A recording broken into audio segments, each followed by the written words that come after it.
So why did you decide to run for AU? Okay, so I've had a lot of experience over the past. So I've been part of UCL for 4 years, and I've been in clubs and societies for 4 years. And during that time, I've been sports officer, activities officer, part-time, and a UCL Olympics ambassador. So I've been organising a lot of events, charity events, volunteering. So I guess I'm heavily invested in it now. I care a lot about it. I've seen the difference when you've got sabbatical officers who have experience and know what they're doing, and the huge difference that makes to the clubs and societies. Being part of a committee, it certainly makes a difference if you have officers that are there and proactive and working for you. And I was just very motivated to put myself forward as a good candidate for the position.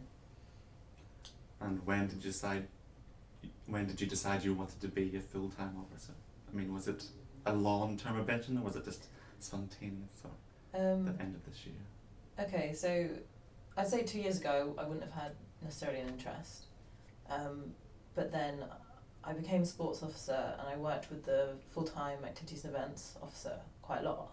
And it seemed like a really good job. It seemed like a lot of fun, but also it seemed like you could get a lot done. And I could see the amount of difference it makes in that position. Because before I thought it was just staff and stuff. I wasn't really sure of how it worked. So I'd say probably from the moment I ran for part-time activities last year, I knew that even if I won or lost part-time activities officer, I would run for activities and events. And what have you done as activities officer? Okay, so the job role is to support the activities and events officer in supporting activities, whether that's volunteering, skills, clubs and societies. It's also looking after the activities network, which is part of UCLU's democratic structure. And the whole idea is that you don't just have officers and staff trying to do stuff for individuals or clubs and societies, but you have club and society members, committee, or not coming in and telling the union what they want.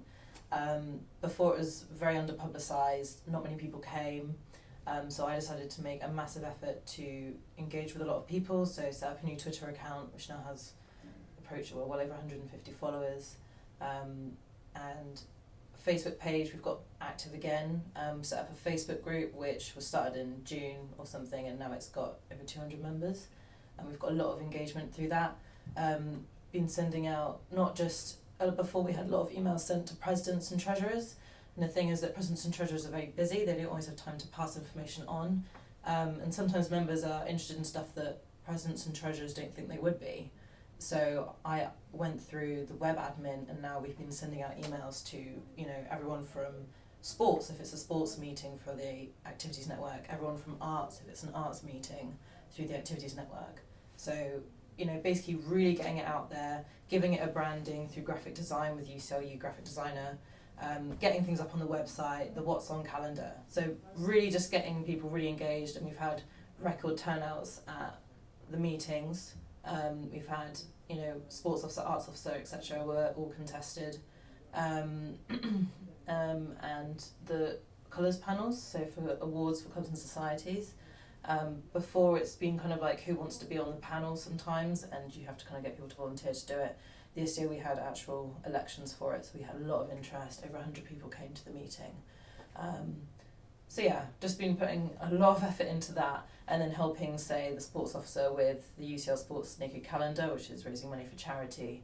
Ed Barry, who's arts officer, he's been doing kind of stuff. He hasn't needed much help, but we've been working together to make an arts newsletter, so that you can have all the performance shows and workshops and bulletins in one newsletter, which is being set up right now.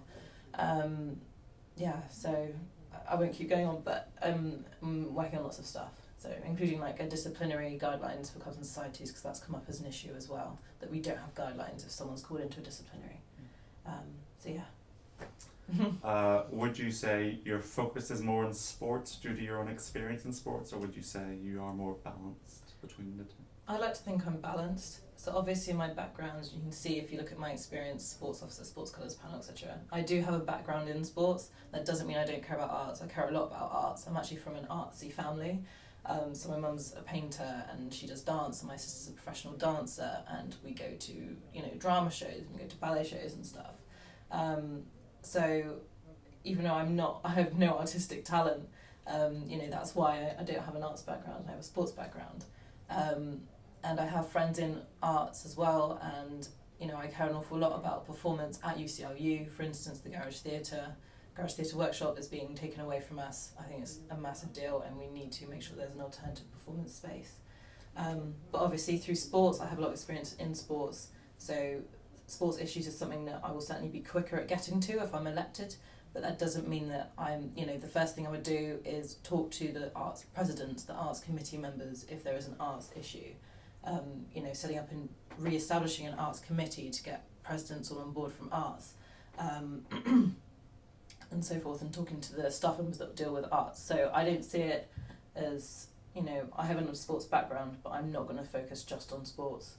I'd like to think I'm very balanced. And obviously then there's general interest societies who shouldn't be forgotten about as well. So the cultural societies putting on big shows like Rangila, Pan Afrique, etc. So I think it's important to make sure everyone is looked after in this role. You recently launched Pride in UCL Sport. Yes. Are you aiming to expand that next year? Would you aim to? Next year, I think that's something that should be passed between activities network officers. As in a sabbatical position around this time, you've got a lot on. So that would be something I'd be kind of hoping that the next sports officer or activities officer would want to take on, or anyone really who wants to get involved. We didn't have something like that last year, and then the year before that we did have something similar called Out in Sport. So, I would certainly support it as a campaign. I'm a big supporter of liberation campaigns and activities. I think, everyone feeling included, inclusivity is very important in our activities, but it wouldn't be something I would be focusing on expanding. But I would certainly, support its expansion, if that makes sense. Yeah. On your manifesto, your first point is more space. Yeah. And you talk about using the Stratford campus to expand. Could you explain that a bit more? Explain why or whether you support Stratford, etc. Okay, sure. So the Stratford campus is something new.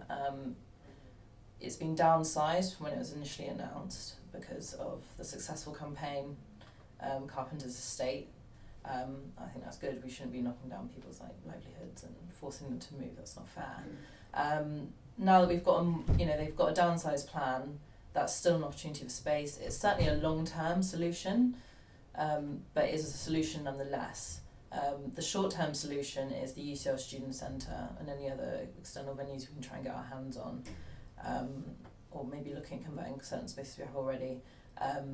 So it would be, for me, the priority for lobbying for new space within UCL, estates, their own buildings, is the UCL Student Centre, which is right nearby, and then a long-term solution is the Stratford campus.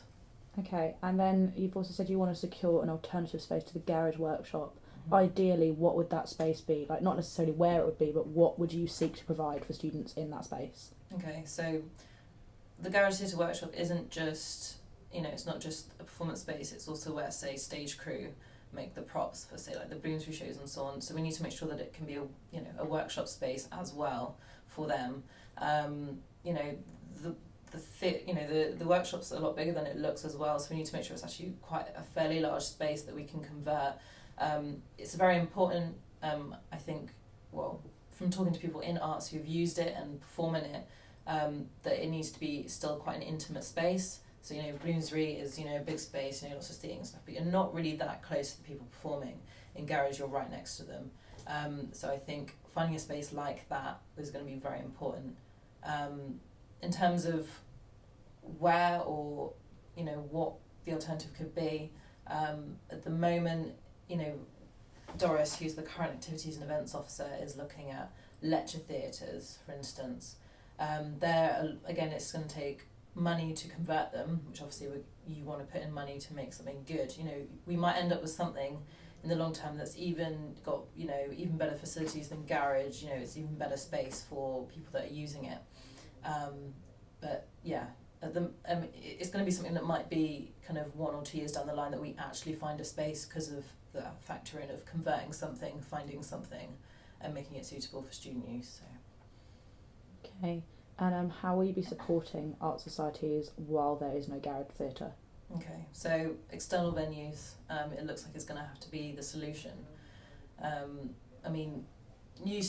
deal with UCL is because they're effectively taking some of UCLU space away, they can help us find some more, and in the meantime they can help us find alternative spaces where we find that permanent solution.